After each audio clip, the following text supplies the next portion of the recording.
Hello, twins. More and more people travelled on the Fat Controller's railway. More and more ships came to the harbours.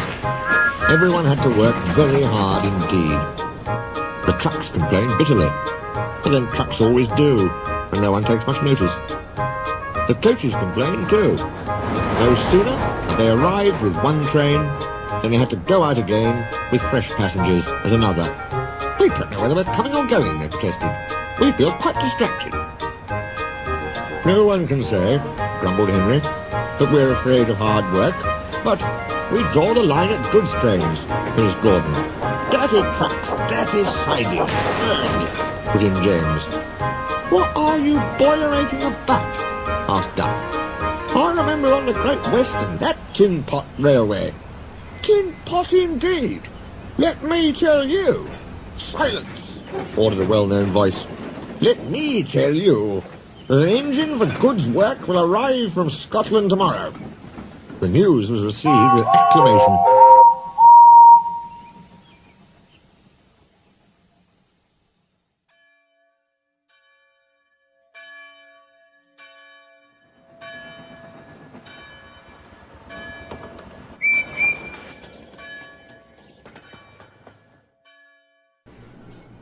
The Fat Controller stared. Did you say 2 engines, Inspector? Yes, sir.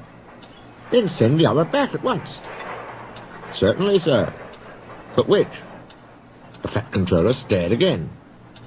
Engines have numbers, Inspector? He explained patiently. We bought number 57646. Send the other one back. Quite so, sir. But there is a difficulty. What do you mean? The 2 engines are exactly alike, sir, and have no numbers. They say they lost them on the way. The Fat Controller seized his hat. We'll soon settle that nonsense, he said grimly. The 2 engines greeted him cheerfully. I hear you've lost your numbers, he said. How did that happen? Me mourner slyly slip it off, sir. You ken who it is. The engines spoke in chorus. I know. Accidentally on purpose. The twins looked pained. Sir, you wouldn't be thinking we lost them on purpose. I'm not so sure, said the Fat Controller. Now then, which of you is 57646? Oh, that's, is just what we canna mind. The Fat Controller looked at their solemn faces. He turned away. He seemed to have difficulty with his own. He swung round again. What are your names? Donald and Dougie, sir. Good, he said. Then your controller can tell me which of you is which. Oh, you'll get no muckle help for him, sir.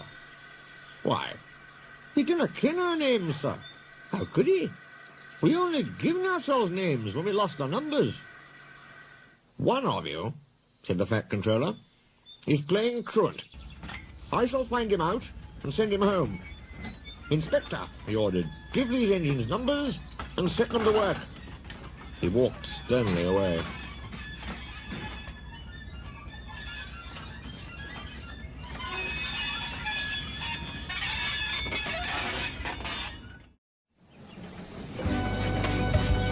Soon workmen came to give the twins their numbers.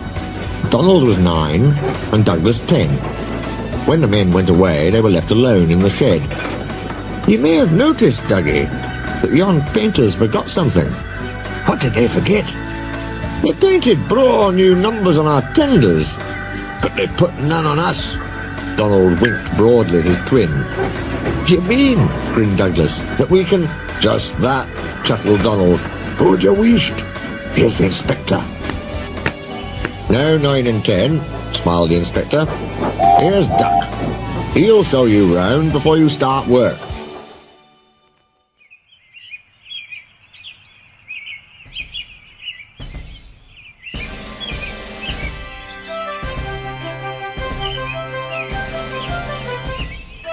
The twins enjoyed themselves and were soon friends with Duck.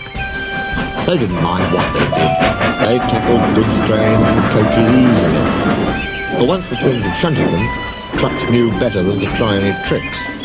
We like it fine here, said Donald. That's good, smiled Duck. But take my tip. Watch out for Gordon, Henry and James.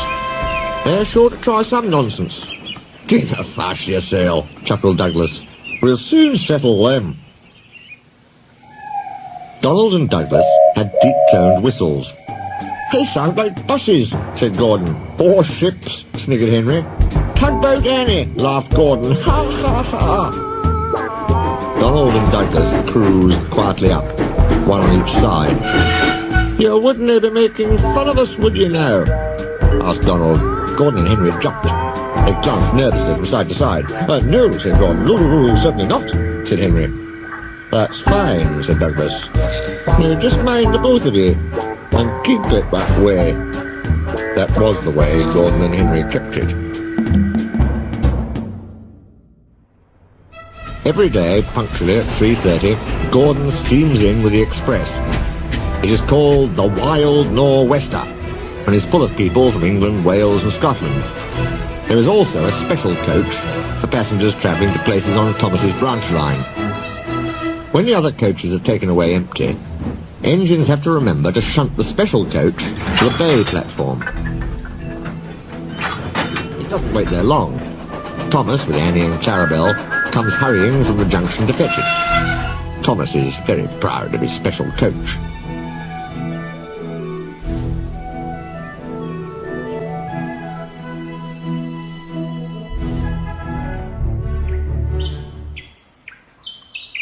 One afternoon, Douglas helped Duck in the yard, while Donald waited to take a goods train to the other end of the line. As Duck was busy arranging Donald's trucks, Douglas offered to take away Gordon's coaches. Douglas was enjoying himself when an awful thought struck him. I hope the fat controller doesn't find out I shouldn't be here. I couldn't abide going back. He worried so much over this that he forgot about Thomas's special coach.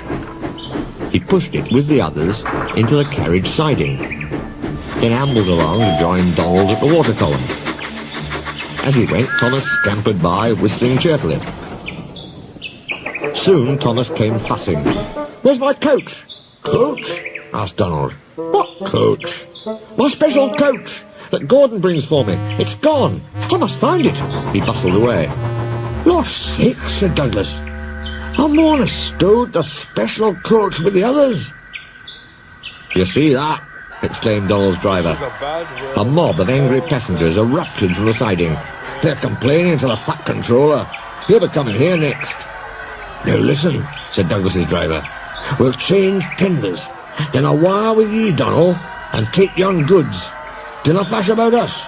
Quick now, do as I say. The fat controller and 3 passengers walked towards them. But Donald, with Douglas's tender, number 10, was out and away with the goods before they came near. Douglas and his driver waited with innocent expressions. Ah, said the fat controller, number 9. And why have you not taken the goods? My tender is a wire, sir. The driver showed him the tender, still uncoupled. I see. Some defect, no doubt. Tell me, why did number 10 leave so quickly? Maybe, sir, put in Douglas. He saw you coming and thought he was late. Said the fat controller. He turned to the passengers. Here, gentlemen, are the facts. Number 10 has been shunting the yard. Your coach disappeared. We investigate.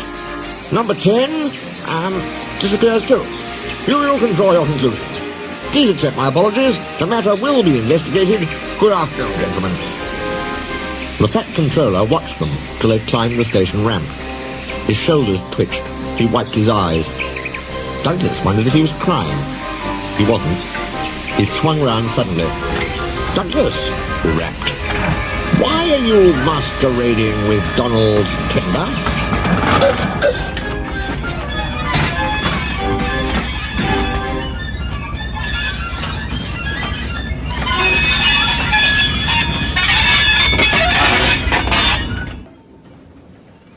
Controller scolded both engines severely.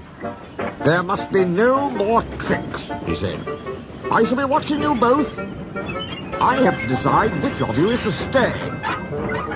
He strode away. The twins looked glum. Neither wanted to stay without the other. They said so. Then what's to do? Wondered Douglas. Och, said Donald, each mun be as good as the other. Then he'll have to keep us both. Their plan was good, but they'd reckoned without a spiteful brake van. The van had taken a dislike to Douglas. Things always went wrong when he had to take it out. Then his trains were late, and he was blamed. Douglas began to worry. You're a muckle nuisance, said Donald one day. It's to leave ye behind I'd be wanting. You can't, said the van. I'm essential. Och, aye, Donald burst out. You're nothing but a screeching and a noise when all's said and done. Spite Dougie, would ye? Take that! Ow, ow, ow! Cried the van. Who'd you weast? Said Donald severely. There's more coming, if you misbehave. The van behaved better after that. Douglas's trains were punctual, and the twins felt happier. Then Donald had an accident. He backed into a siding. The rails were slippery. He couldn't stop in time, and crashed through the buffers into a signal box. One moment, the signalman was standing on the stairs. The next, he was sitting on the coal in Donald's tender. He was most annoyed. You clumsy great engine, he stormed. Now you must stay there. You've jammed my points. It serves you right for spoiling my nice new signal box. The fat controller was cross too. I am disappointed, Donald, he said. I did not expect such clumsiness from you. I have decided to send Douglas back and keep you. I'm sorry, sir. But Donald didn't say what he was sorry for. We know, don't we? I should think so too, went on the fat controller indignantly. You have upset my arrangements. This is most inconvenient. Now James will have to help with the goods work, while you have your tender mended. James won't like that.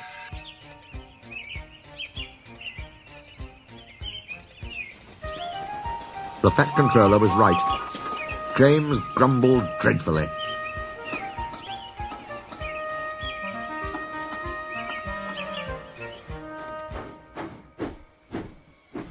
Anyone would think, said Douglas, that Donald had his accident on purpose. I heard tell, he went on, about an engine and some tar wagons. Gordon and Henry chuckled. Shut up, said James. It's not funny. Well, said Douglas innocently. Surely, James, it wasn't he? He didn't say. James didn't say. He was sulky next morning and wouldn't steam properly. When at last he did start, he bumped the trucks hard. He's cross, sniggered the spiteful brake van. We'll try to make him crosser still. Hold back, whispered the van to the trucks. Hold back, giggled the trucks to each other. James did his best, but he was exhausted when they reached Edward Station. Luckily, Douglas was there. Help me up the hill, please, panted James. These trucks are playing tricks. We'll show 'em, said Douglas grimly. Come on, puffed James crossly. Get moving, you, puffed Douglas from behind. Slowly but surely, the snorting engines forced the unwilling trucks up the hill. But James was losing steam. I can't do it, he panted. Leave it to me, shouted Douglas. He pushed and he puffed so furiously that sparks leapt from his funnel. Ugh, groaned the van. I wish I'd never thought of this. It was squeezed between Douglas and the trucks. Go on, it screamed, but they took no notice.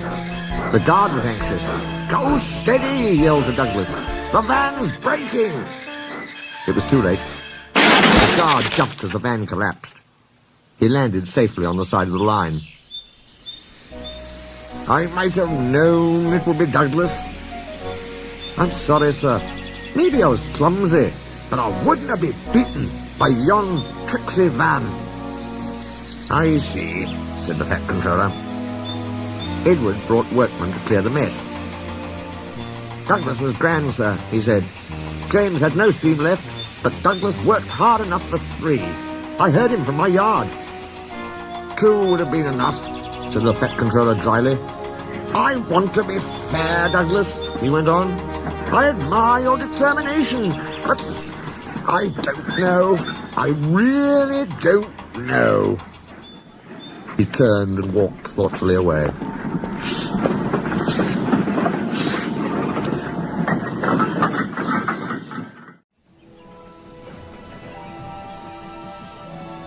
"He'll send us a war for sure, Donald." "I'm thinking you're right there, Dougie. The luck's aye been against us. An engine dunna ken what to do for the best."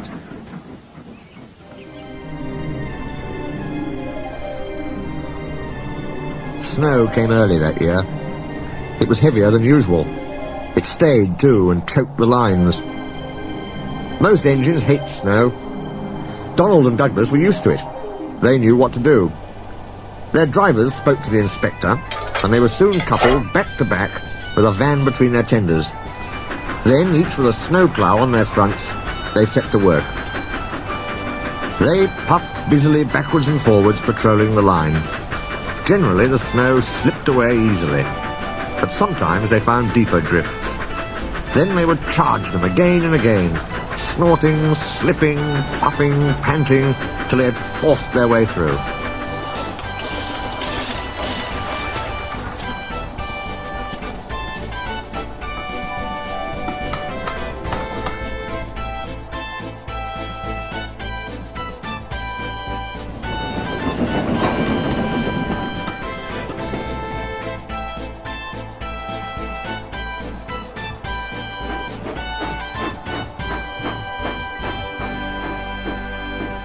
Presently they came to a drift which was larger than most. They charged it and were backing for another try. There was a feeble whistle. People waved and shouted. "Losh sakes, Donald! It's Henry! Dinna fash yourself, Henry! Bide a wee! We'll have you out!" The Fat Controller was returning soon. The twins were glum. "He'll send us back for sure," they said. "It's a shame," sympathised Percy. "A lot of nonsense about a signal box," grumbled Gordon. "Too many of those, if you ask me."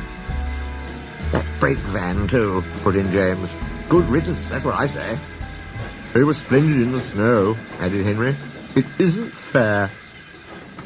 They all agreed that something must be done, but none knew what. One day Percy talked to Edward about it. "What you need," said Edward, "is a deputation." He explained what that was. Percy ran back quickly. "Edward says we need a depot station," he told the others. "Of course," said Gordon. "The question is..." "What is a desperation?" asked Henry. "It's when engines tell the Fat Controller something's wrong and ask him to put it right." "Did you say, tell the Fat Controller?" asked Duck thoughtfully. There was a long silence. "I propose," said Gordon at last, "that Percy be our, disputation." "Hi!" squeaked Percy. "I can't." "Rubbish, Percy," said Henry. "It's easy." "That's settled then," said Gordon. Poor Percy wished it wasn't. "Hello, Percy. It's nice to be back." Percy jumped. Some trucks went flying. Yes, sir, please, sir." "You look nervous, Percy. What's the matter?" "Please, sir, they've made me a desperation, sir. To speak to you, sir. I don't like it, sir." The Fat Controller pondered. "Do you mean a deputation, Percy?" he asked. "Yes, sir, please, sir. It's Donald and Douglas, sir. They say, sir, that if you send them away, sir, they'll be turned into scrap, sir. That'd be dreadful, sir. Please, sir, don't send them away, sir. They're nice engines, sir." "Thank you, Percy. That will do." He walked away. "I had a deputation yesterday," said the Fat Controller. "I understand your feelings, but I do not approve of interference." He paused impressively. "Donald and Douglas, I hear that your work in the snow was good. What colour paint would you like? The twins were surprised. Oh, blue, sir, please. Very well. But your names will be painted on you. We'll have no more mistakes. Frankly, sir, does this mean that the both of us... The Fat Controller smiled. It means... But the rest of his speech was drowned in a delighted chorus of cheers and whistles.